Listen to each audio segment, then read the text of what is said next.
Hey guys, let's get straight to the point.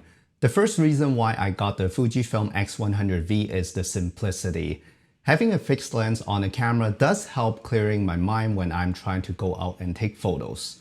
Not only for street photos, it can be used for portrait photos as well, and we will talk about the experience of using the X100V for portrait photos later.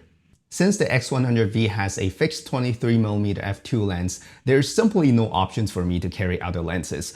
I don't know about you, but whenever I'm taking photos within that day or that photo session, I will tend to stick with one focal length for almost 95% of the time. So it is definitely going to work with the X100V. You just need to move closer and further more often.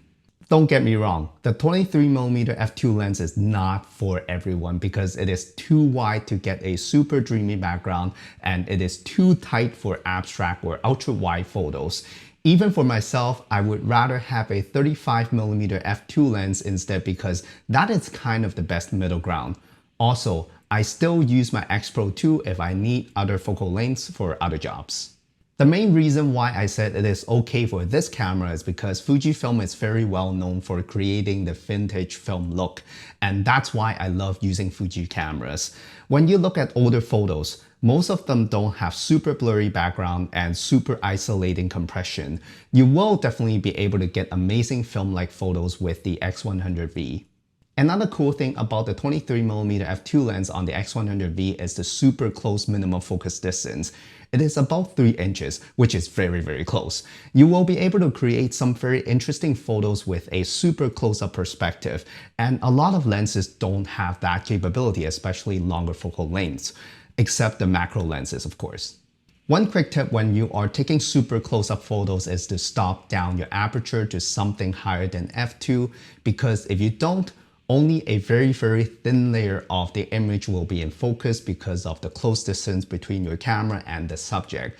Then you will need a slower shutter speed or higher ISO to keep the image bright or use the built-in flash. The next reason is the built-in flash. I know a lot of people don't use it or even hate built-in camera flash because it looks harsh on your subject and it is not flattering. Yes, they are absolutely correct. But what if you're trying to get that old school instant photo camera or disposable camera look? The built-in flash can get you that because that's how they were on old film cameras. Again, this is a total personal preference, but I love those old instant photos with harsh highlight on the subject and dark background and a little bit of color tint because that's how photos used to look on older cameras. This look is also being used a lot in fashion photography. Now you don't have to buy those expensive instant film because you can get it in the X100V. To achieve or mimic the instant film look, it's not that easy, so we will talk about it in another video. I'm thinking to make a tutorial video on that with my friends, so stay tuned. The built-in flash in the X100V is not limited to the instant film look because of the leaf shutter. Since the lens is fixed, Fujifilm was able to fit a leaf shutter in the camera that allows you to use the flash at up to 1/4000th of a second shutter speed, which is amazing for daytime use. You might be wondering, why do you need to use flash when it is daytime? You use it as a fill light when there is a bright light in the background, let's say the sun. When you are taking photos outside, in order to expose the environment correctly, you will need super fast shutter speed like 1/4000th of a second, but that will also darken whatever that is not lit by the sun. So let's say you're taking a photo of someone with the sun behind them. Without the flash, you will either have to overexpose the background so you can see the subject, or you can raise the shadow in post. But you can only get so much in the shadow by doing that. Now you can use the flash to give a little kiss of light on the subject at higher shutter speed. You will definitely have to practice this technique because it is super tricky to set the camera so you have just the right amount of flash on the subject before it gets unnatural. Again, let me know in the comment section below if you want me to make a tutorial of using the X100V flash outside. Some people complain that the leaf shutter can only get up to 1/4000th of a second, but I'm totally fine with that because I will not be using the X100V to take sports or action photos during bright daylight. I will use something else. Talking about daylight, the next reason why I got the X100V is the built-in ND filter. But you might be surprised. I don't use it mainly for photos. I use it mainly for videos. As a videographer, using ND filters when you're filming outside is almost a must, and you can only find built-in ND on higher-end cinema cameras like the Sony FX6 or the Canon C70. Since we always try to keep our shutter speed double as the frame rate, filming outside is always a nightmare when we have to carry and attach ND filters on the camera. With the 4 stops built-in ND on the X100V, that's pretty much good enough for most situations. Now I can get a lot of stock footage when I'm going out with the X100V, and that is awesome. The built-in ND is also useful when you're trying to keep your shutter speed below 1/4000th of a second in order to use the flashlight. I have it set to a swipe gesture to get the ND filter on and off, and I'm pretty sure I will be spoiled by that when I go back to my other cameras. By the way, correct me if I'm wrong, I think the X100V is the only X100 series camera that can use the built-in ND for videos. Older versions can only use the ND for photos.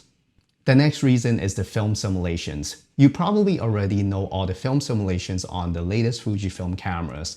They are amazing to create all kinds of film look in camera so you don't have to do too much to edit the photos in post, which is amazing. They also help when you are taking videos with the X100V. Since the weakness of this camera is the 8-bit video files, you wouldn't want to push it too hard to color grade the footage in post. Trust me, they break down super fast. But now you have so many film simulations that you can bake into the footage. You can definitely get a lot of cool looks in camera already. To me, when you don't know what to do with something, it will most likely be considered as weakness. But if you know what to do with it, it can become a tool, just like the 8-bit video and the film simulations. If you have seen my previous videos, you know that I'm a big fan of rangefinder cameras because it feels more natural using them. Again, this is a personal preference, so I highly recommend you to try them out when you have a chance. Maybe you'll like them too. The EVF on the X100V is definitely very nice, and I will most likely use it more often than the OVF. The Optical Viewfinder is not as difficult to use compared to my X Pro 2, which gives me a pretty difficult time because it is very hard to tell the framing and where the camera is focusing on with the parallax effect. It is definitely not as bad on the X100V because of its one focal length. The next reason is the handling. I can use the X100V with one hand very comfortably.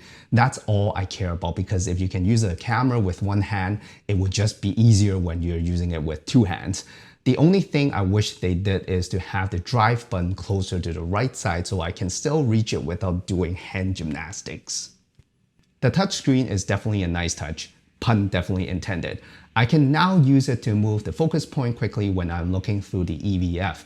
Also, this gesture feels much better than on my X-T4 because I don't feel like I'm trying to squeeze my face and hands so closely with the EVF on the left side instead of the center.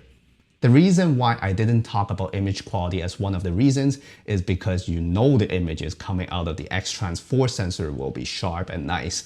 Actually a little too sharp to my liking, so I will most likely add a black pro mist or a Cinebloom filter to make it less digital. Stay tuned for that. Also, I want to do some photo walks with my friends using the X100V to get more photo samples to show you guys in another video where I challenge myself to use the X100V for portrait photography, which is my main passion. Just a warning, the result might not blow your mind or the background because of the fixed lens. Camera jokes. I still think a lot of people will be interested to find out if the X100V is good enough for portrait photography. Just a heads up, yes, it is good enough for certain styles, just not all. The last reason why I think the X100V is worth it is a super personal preference. It looks really good. I'm just trying to be honest with you guys. As I said in my other videos, if a camera or a tool looks good to you and it makes you want to use it more often, it is a good reason to get it, so you will want to practice more with it, so why not? Also, the accessories you can get for this camera are so cool that you will feel happy carrying this camera with you, and it will definitely be a conversation starter at some point. By the way, I got the silver X100V because all my other cameras are black, and I think this one is one of the very few cameras that look good in silver. The X100V is also less intimidating to people in front of the camera because of its touristy kind of look and size. Most likely people will feel more relaxed and natural when you're taking photos of them using the X100V. Trust me, it makes a huge difference, because to me, taking photos of people is about capturing the natural emotions. There's still a lot of good things about the X100V that I can talk about, but I don't want to make this video 2 hours long. So those are the main reasons why I think the Fujifilm X100V is definitely worth it, and it is capable of doing so much as a camera.